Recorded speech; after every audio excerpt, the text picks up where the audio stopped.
કાંકરેજના ઓગળ વિદ્યા મંદિરમાં વિદ્યાર્થીઓ સમક્ષ પરીક્ષા પે ચર્ચા કાર્યક્રમનું આયોજન કરવામાં આવ્યું હતું. સરકારશ્રીના શિક્ષણ વિભાગ દ્વારા વિદ્યાર્થીઓના મનમાંથી પરીક્ષાનો ડર દૂર કરવાના પ્રયાસ રૂપે સ્કૂલોમાં રેડિયોના માધ્યમ દ્વારા પરીક્ષા પે ચર્ચા કાર્યક્રમનું આયોજન કરવામાં આવ્યું હતું.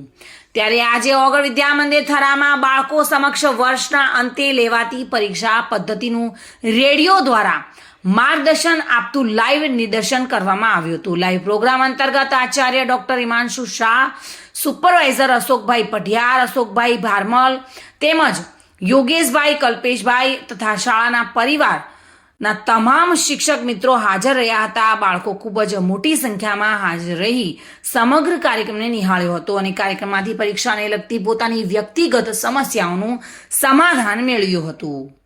સામંત પરમાર સાથે bureau report, today Gujarati news.